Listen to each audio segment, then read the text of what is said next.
So, sa video natin ngayon, we'll discuss this problem. This is requested by one of our followers. So, we have here a truss, and then we have three questions. For the first one, if P is 3,000 newtons and Q is 1,000 newtons, determine daw the force in member CD. Yang member na yan. So, for number 1, separate na lang natin.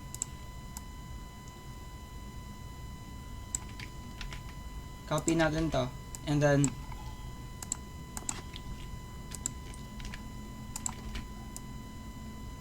we are given the force P. This is 3K daw. And then this is 1,000. Yan lahat 1,000. This is also 1,000 newtons. And ito rin. So for the first question, we can apply the method of sections to make make our solution more efficient. So we want the force in member CD. So let's try to find a cut where yung CD ma-i-include while we can exclude the other internal forces in the members. So by looking at the truss, medyo yung cut natin, uncommon. But kasi this is usually lumalabas sa board exam. So pag ma-orient ka na pwede yung cut mo na maging ganito. Yan. Madali na lang yung number 1 saka number 2. Now, if we make this cut, di ba, lalabas yung mga internal forces ng members natin. So, we have an internal force here. Saka, dito. And here. As well as JK. Assume lang natin na tension lahat. Para when we solve, kung negative yung lalabas, magiging compression na yan. So, making this cut, we can consider the top part of the section or we can consider the bottom part. Now, since we want to make this more as efficient as possible, just consider the top part para hindi ka na mag-solve ng reaction dito sa D, saka reaction sa K. So, consider daw natin yung top part, and then the question is, saan ka mag-moment? If we have this cut, notice that if we will take moments about this point J, yan, sa point na yan, yung line of action ng GJ, tatama sa point na yan. Yung line of action din ng CG, tatama din sa point na yan. Saka yung JK. So, therefore, dyan pala ako mag-moment to get the force in CD. Yan. Kasi diba, this is CG, this is GJ. This is also, sorry, this is JK and this is CD. Yan. So, if I am to take moments about J, then I can eliminate all of these forces. Yung matitira na lang is CD. So we have, this will cause a counterclockwise rotation about J. So we have to use minus. So minus CD, multiply natin by the moment arm. The moment arm going to J is 2 meters. 1 plus 1. Yan. And then, yung line of action ng Q, this one, tatama din yan sa point J. So, this will be excluded. Now, what we are left with is itong force na to, saka ito, and also P. So, we have minus yung Q natin, 1,000. And then, its moment arm going to J is 1.5 meters. So 1.5. And then we also have this force acting at A, so minus 1,000 then, but multiplied by 1.5 plus another 1.5. Yan yung moment arm going to J. So this is 3. Yan. But to make this more efficient, so pwede nating i-join yung like terms. Kasi diba 1,000 yan, saka ito rin. So ano na lang, remove na lang natin to, and then we will just add dito sa moment arm. Bale, lalagay ko 1.5 plus 3 to account for this one and this one. And then we have P. It will also cause a counterclockwise rotation about J. So minus 3,000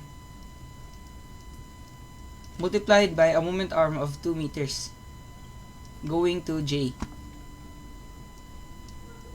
Yan. So set natin to 0. Solve natin yung CD. Wait lang.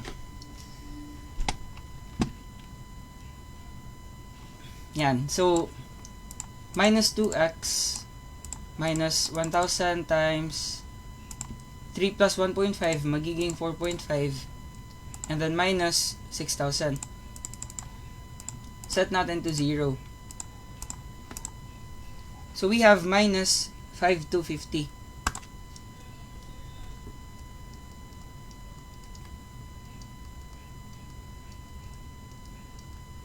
And this is newtons.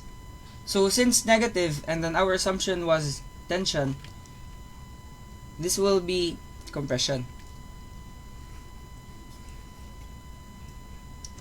Yan. Now, diba CD and JK are both vertical members. So essentially, to solve JK, we'll just apply the same concept, but instead of taking moments about J, doon na tayo sa C, mag-moment. So we have summation of moments about C equal to 0. We can eliminate CG, GJ, and CD. Yan, eliminated na yan lahat. Saka, ito ring Q, applied at point C. Wala na yan. And then, yung force P din, since yung line of action niya tatama sa point C, excluded din yan. So, what's left are the following. These two and JK. So, we have here, this will cause a clockwise rotation about C, so positive. Bala, JK times a moment arm of 2 meters. And then minus Q, which is 1,000, multiplied by isang 1.5 and isang 3. So, still use 1.5 plus 3. So, set natin yan to 0. Solve natin yung JK. So, 2x minus 1,000 times 4.5 equals 0. We have 2,250.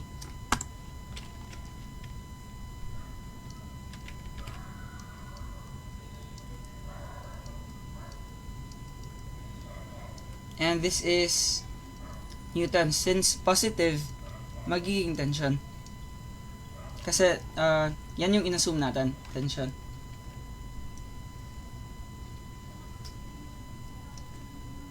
Yan. So, madali lang yung number 1 sa number 2. You can just solve it by inspection. But itong number 3, it requires a bit of analysis. Kasi, yung unknown is the applied force P. And then, what we are given is yung force sa member CD saka GD, which are both under compression. So, ito yung mangyayari dyan. Let's first try to find what connects these given values. So, we have CD, we also have GD. So, di ba ito yan? We have GD, we have CD. Now, they are both located at joint D. Meaning, we can sum up forces pala at joint D to involve these two. So, di ba opposite yung internal forces? Sabihin natin, pag ganyan, and then, this is GD, while this is DK. Yan, DK, DG, and CD.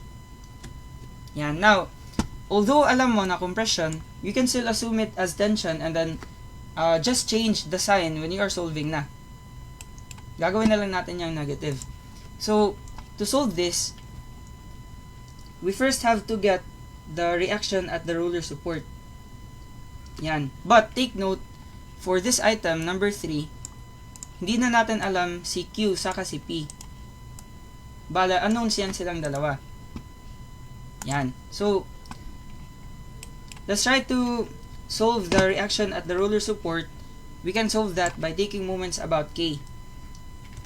Yan. So, summing up moments about K, this is to eliminate the reaction forces here. Diba? We have KY, this is DY, and then meron din tayong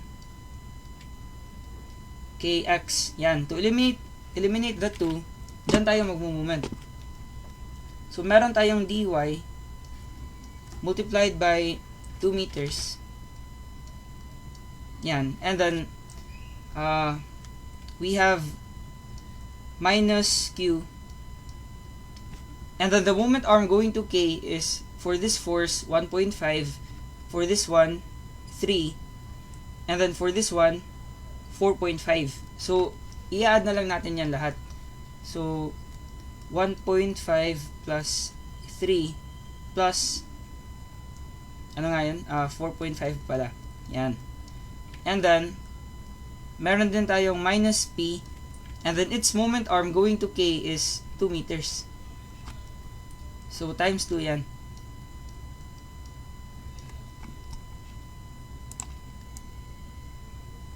So, simplify natin. Let's simplify this a bit. We can move the 2 sa kabilang side ng equation. So, we have dy times 2 equals, ano yan, 4.5 plus 1.5, 6, plus 3, magiging 9. So, 9q, magiging positive din yan. So, plus 2p. Yan. So, divide natin both sides by 2. Cancel na yan. And then we have 2 here. So, dy pala is, simplifying this, magiging 9 over 2, magiging 4.5. 4.5q plus 2p divided by 2, that becomes p. Yan. So, ito pala yung dy. So, we have here 4.5q plus p. Yan. So, let's try to sum up moments at, sum up vertical forces at joint D. So, at joint D, summation of forces along Y, diba, we have dy, which is 4.5q plus p.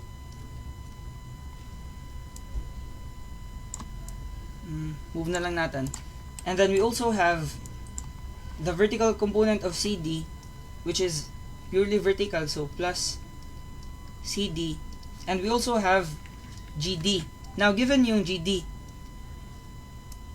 we have 1,000. So, but, inassume kasi natin dito na tension, so, plus lang din. And then, just change the signs later. So, GD, take natin yung vertical component niya. So, horizontally, it has a distance of 1 meter. Yan, kasi we are only considering this triangle lang. Yan, so 1 meter yung horizontal distance. So, 1 pala yan. And then, its vertical distance for this member is 1.5 meters. So, this is 1.5. Yan, so, take natin yung hypotenuse. Square root of 1, 1 squared plus 1.5 squared, we have square root of 13 over 2. Yan. So, yung GD pala, i-multiply natin by the vertical component, which is 1.5. Divide natin by the hypotenuse. Hypotenuse is square root of 13 divided by 2. Yan. And then, yung DK, this is a horizontal force, so excluded na yan. So, we have to set this to 0. Yan. But, alam natin na yung CD saka GD are given. So, yung CD is, ano yan, 6,000 but compression. So, negative pala yan. Negative 6,000. So, change na lang natin. Plus negative 6,000. And then, yung GD daw is 1,000 still under compression. So, change natin yung GD into negative 1,000. Yan. And so, we can simplify this equation. Magiging 4.5Q plus P. And then, diba, this is negative. This is also negative. So, we can just move this to the other side. And then, store na lang natin yung value. So, 6,000 plus 1,000 times 1.5 over square root of 13 over 2. We have this value, 6832.05. So, shift store, lagay ko sa A. Yan. So, ito na yung value ng A. I mean, ng constant term. So, nakalagay yan sa A. Now, ano yung other equation that will involve Q saka P? We can still use this one. Kasi this involves CD. And then, di ba, nagamit natin yung, ito yung Q, ito yung P. So, copy na lang natin. And then, let's just change the variables. Yan. So, this is, change natin into, ito yung Q. And then, this was P. Yan. So, we now have another equation involving Q and P. But, yung CD, alam natin na this is negative 6,000. So, change natin yung, move natin tong negative sign. Yung CD is compression kasi, so, negative 6,000. Yan. So, negative times negative, magiging positive, but we have to move this, para madala, ito na lang, i-move na lang natin to sa kabilang side. So, magiging, this will be positive. We have 4.5Q. And then, magiging positive din yan. So, plus 2P. Tama ba? 4.5Q. Move yan sa right side. And then, just retain this one. So, magiging negative times negative, we have positive. So, minus, hindi pala natin, we didn't move this one pala. So, positive lang yan. So, 12,000. Yan.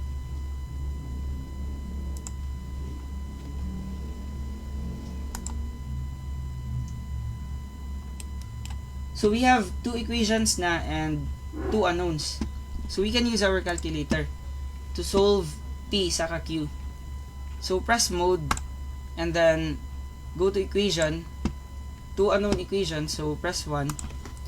For the first equation, we have 4.5Q plus P. So, 4.5, coefficient of P is 1.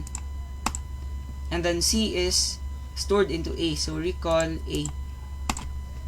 And then for the second equation, we have 4.5Q. So 4.5, and then the coefficient of P is 2.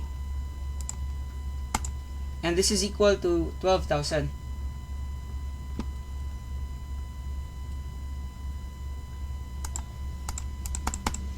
Yan. So, we now have our system of equation. So, press equals. This is the value of Q. Kasi yan kasi yung first variable natin. So, Q pala is 369.8. Yan. And then, yung value of P naman is 5167.95.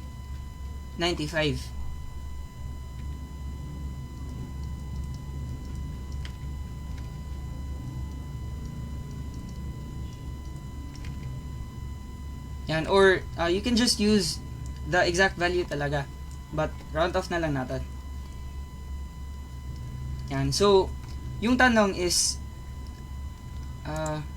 wait lang. Yung tanong lang is to determine the value of P. So, ito pala yung sagot natin.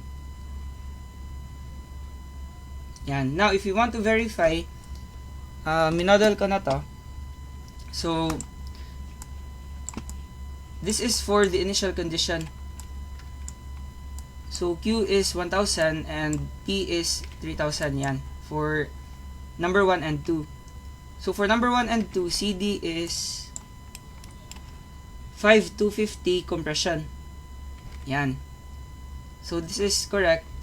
And JK is this one. This member is 2250 tension.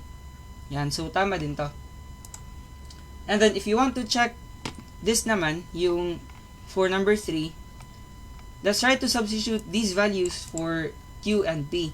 So, check down natin. Yung Q is, ano yan? 369.8. Palitan daw natin. 369.8. Yan. Ito rin.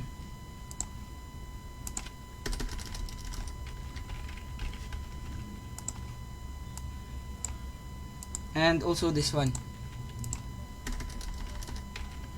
369.8. And then, P is 5167.95.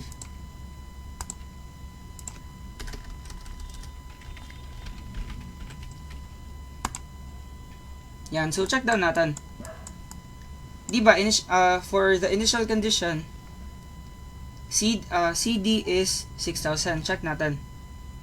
This is 6,000. And then, ano naman, GD is 1,000. This member. So, 1,000 yan. Meron lang yung discrepancy dahil sa rounding off of values. So, compression, this is also compression. So, tama na yung sagot natin.